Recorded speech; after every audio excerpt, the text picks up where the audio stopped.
Shalom, shalom, shalom. I want to give all glory, honor, and praises to Yahweh, Bahashem, Yahushai, Bahashem, Rakak, Wadash.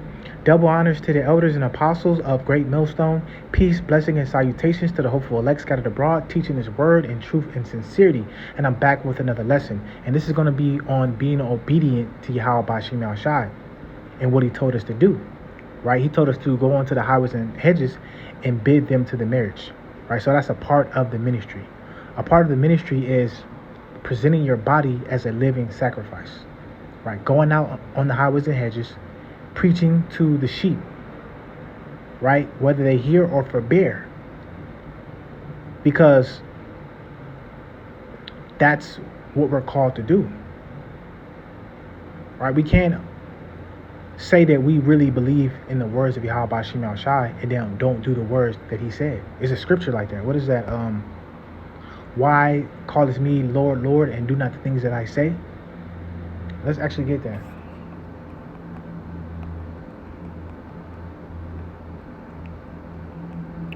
Right? Because we have to be obedient. That's the point. This is Luke 6:46. And why call ye me Lord, Lord, and do not the things which I say? Right? So we understand that everybody is not meant to be a prophet. So, somewhere in your walk in the ministry, you'll find that out, right? The Lord will reveal that maybe you're not a prophet, but you should covet to prophesy, right? You should covet to want to bring the words out, because that's an important task that you have by bringing the words out, right? By being a vessel that the Lord uses to bring out His word. And that's an honor that the Lord will use me. And I'm pretty sure brothers feel the same way. The Lord is using you to bring His words out. Man, that's an honor, man.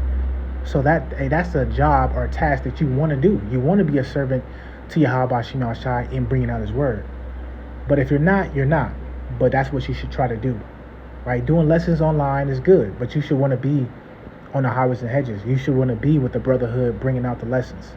And, certain people may not have a brotherhood, As long as you're being obedient to Yahweh Bashim Al Shai, you might not be with a group of people, is what I'm trying to say. But as long as you're being obedient, hey man, you can be confident in those days to come that the Lord is going to have your back, that the Lord is going to protect you in those days.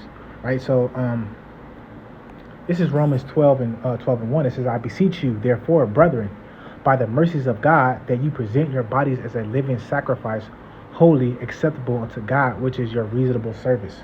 Right? So when you get called into this ministry, and you got to present your body as a living sacrifice, right? You go into the highways and byways, and anything can happen. But being obedient to Yahweh Bashim Al Shai is more important than what somebody can do to you, what could happen to you. Because we know that if something does happen, our works do follow us on the highways and byways, or in this ministry period. Just the work you've done for Yahweh Bashim Al Shai, the lessons, right? The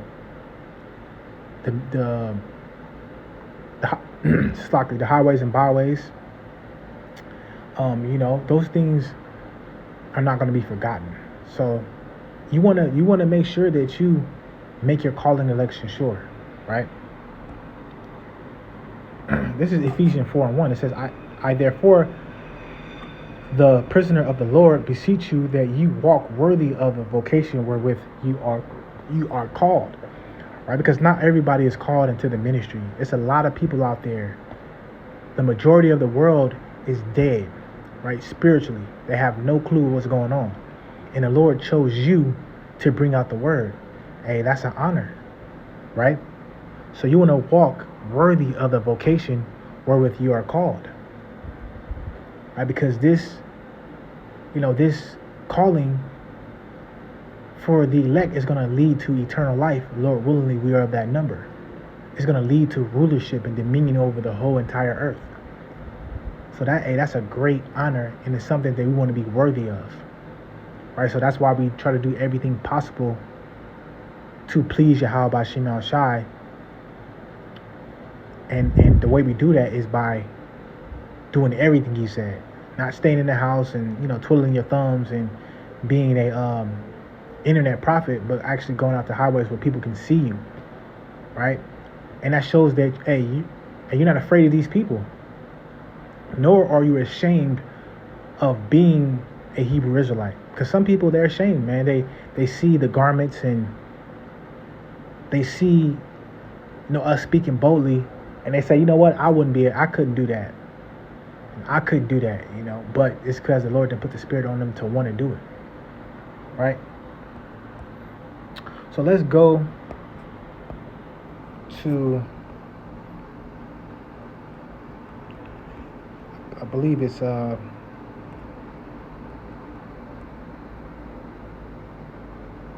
me see, I think it's 2 Peter.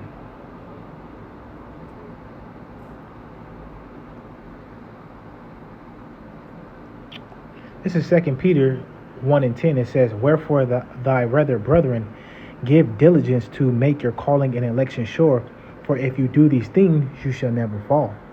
Right? So wherefore thy rather brethren, give diligence to make your calling and election sure. Right? You want to be diligent. You want to be on fire when it comes to this truth. That means you want to do everything possible you can that was commanded of you, so that you can, at the end of the day, say, I gave it my best shot. Right? I fought the good fight of faith. That's what you want to have confidence in saying when it's all over with. I did what I was supposed to do. I did what was commanded of me. Right? Sometimes I fail, but I got back up. I wasn't perfect, but I still did what I could to the best of my ability. That's what you want to say. Right? So make your calling, an election sure, right? Let's go to Philippians 2. Philippians, that's not Philippians, I think it's 2:12.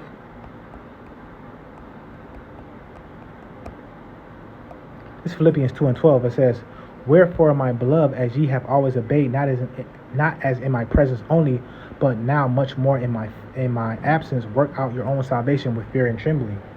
Right? With fear and trembling, understanding that you not doing what the Lord said could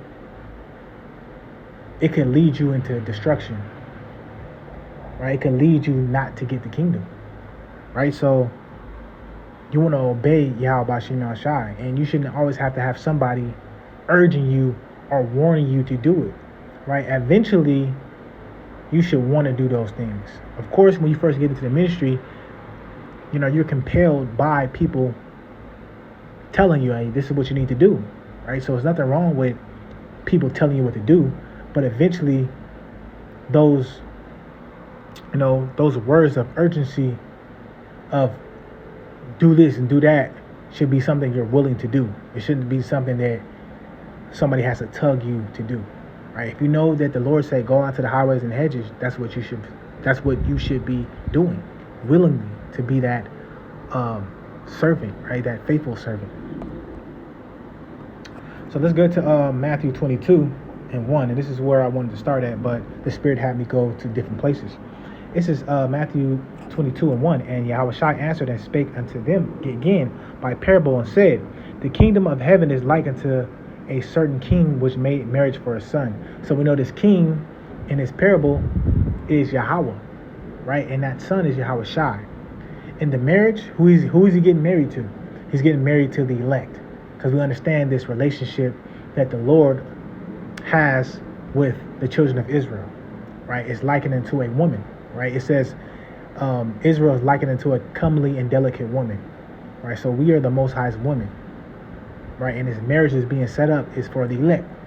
So if you become joint heirs with Yahweh Shai, that means that you made it to that marriage. That means you are married to Yahweh Shai, right? And sent forth his servants to call them that were bidden to the wedding, and they would not come. Again, he sent forth other servants, saying, tell them which are bidden, behold, I have prepared my dinner, my oxen, my fatlings are killed, and all things are ready, come unto the marriage. But they made light of it, and went their ways, one to his farm, other to his merchandise. And this is likening to the people who are, hey, they're twiddling their thumbs right now, man. They're not taking this message seriously. They don't have no sense of no urgency when it comes to this ministry, because we understand that this is only here for a limited time. So you want to get it while you can. This ministry is not going to be here forever. So if everything is showing itself to be ready, and you want to be on time, you don't want to be late, or you know what I'm saying, let me get another day or 2 or 3, or let me get another month. No, you need to come right now, because if you come and that gate is closed, you ain't getting in, right? That's that spiritual arc that the hopeful elect is trying to get on, man. And the hopeful elect is going to be doing whatever they need to do to get there, to get on that boat, that spiritual arc. But if you twiddling your thumbs and you get there late, hey, you're gonna be messed up, because you're gonna know that, damn, I should have just did it sooner. I shouldn't have procrastinated. It says, and the remnant took his servants and entreated them spitefully and slew them. But when the king heard thereof, he was wroth and sent forth armies and destroyed these murderers. And let me read it up a little bit, Slakia. But they made light of it and went their ways, one to his farm, another to his merchant. And the remnant took his servants and entreated them spitefully and slew them. But when the king heard thereof, he was wroth, and he sent forth armies and destroyed these murderers and burnt their cities. Then said he to his servants, the wedding is ready, but thou which were bidden were not worthy. Go ye therefore into the highways and highways, and as many as you shall find, bid to the marriage. Right? So, hey, bid them to the marriage, as many as you can find. You go out to the highways and hedges, and you preach the words of Yahweh Shem Shai, and the Lord will send you sincere brothers and people, I'll say sincere brothers that are going to adhere to the word and listen to what you got to say. And, we do that in hopes of pulling the elect from the world, right? We're doing that because we know, like I said before, when the elect is sealed, then that part of prophecy is going to be over with, right? Preaching on the highways and hedges, that's done with. Now we got to move to the more serious part of prophecy, which is all hell erupting on the earth. It says, so those servants went out in the highways and gathered together all as many as they found, both bad and good, and the wedding was furnished with guests. Right, and so we understand that, and we know when you cast that net, it's going to be bad and it's going to be good creatures. You can say creatures or fish. You can say fish, right? Because the Lord said you're going to be fishers of men. So you do cast that net, and there's going to be a lot of good fish, but it's also going to be crabs, lobsters, and bad fish, or bad creatures. So not everybody that's called into the ministry is going to be of the elect. And he said unto them, friend, how it says, and when the king came to see the guests, he saw there a man which had not on a garment. And he said unto him, friend, how camest thou in hither and not having a wedding garment? And he was speechless. And then said the king to the servants, bind him hand and foot and take him away and cast him into outer darkness. There shall be weeping and gnashing of teeth. And we look at that wedding garment, and that's symbolic of the righteousness of the saints, right? Because that garment is wisdom and knowledge. It's righteousness, right? So you come to this wedding, but you're not righteous. You're not fit. Lord is going to cast you into outer darkness, right? So you won't be one of the elect members. You'll just be a person who wasted his time thinking that you were going to get in, but like it says in the scriptures, Lord, did I not cast out devils and demons in your name? And he says, pretty much, go away from me, ye workers of iniquity. Right? So certain people, they're doing the work of the Lord deceitfully, and in the end, it will be known and made manifest that he wasn't of the elect. Right? So,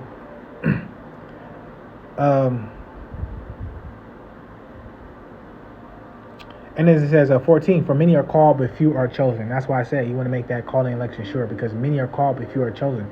So if you have that vocation to be in the ministry, You want to make sure you make that election sure. You want to do everything you can.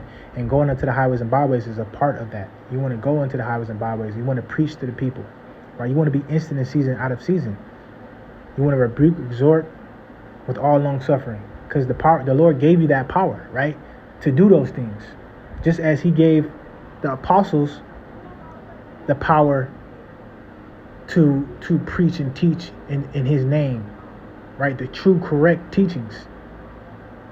You got to have that same confidence that the Lord gave you that power. So when you go into the highways and byways, you understand I'm only here because the Lord called me in here, right? And if the Lord called me in here, I'm supposed to be here for a reason, right? So you got to, and that's how your mindset has to be. You got to be confident. I'm here for a reason. The Lord called me into this ministry. Let me do what I can, and that includes going out to the highways and byways and hedges and bidding them to the marriage, right? Let's go to Luke. I don't want this to be long, it's longer than I wanted it to be, so I'm not gonna keep you brothers and you few sisters long, whoever's watching. This is Luke 14, and I'm gonna go to 22. This is 22. It says 23. And the Lord said unto the servant, go out in the highways and hedges and compel them to come in, that my house may be filled. Right, so the Lord wants His house to be filled, and that house that's going to be filled is going to be the elect members. Everybody who did their own thing, they're going to want to be able to enter into this marriage, but they're not going to be able to, because they didn't take this word seriously. Right? Seek ye the Lord while He may be found. Right? He's being found right now. You just got to get with you got to get with the brothers on the highways and hedges and the byways, right? The true men of the Lord. The true men of Yahweh Shema Shai, you gotta get with them, and if the Spirit or the Lord, Holy Spirit is on you, right? You'll build up, and you'll find your place in the ministry, and eventually, if you're faithful to the end, we all want to be saved. We all want to get the glory, the crowns, right? But we have to be obedient in the things the Lord said to do for Him, right? We got to be obedient, and like I said before, got to go out to the highways and hedges to present your bodies a living sacrifice. And we know that this part of the ministry it's not going to be forever. You know what I'm saying? Like, it's a beautiful thing to go out the highways and hedges, but we know that it's not going to be too much longer that we're on the highways and hedges. We understand that there's laws and bills being passed that's going to take us off the streets. So it's going to be a time where you can't do it. So now you can't show your obedience because you just didn't do it when you had the time to. Right? It says, they forsook my law, or they loathed my law while they yet had liberty. Right? So you can't be halfway in, halfway out, or think, I'm going to do this when I want to, or whatever. You have liberty now. Get it right you can. Right? So with that, I want to give all glory, honor, and praises to Yahweh Shema Shai. Until next time, Lord willingly, Shalom.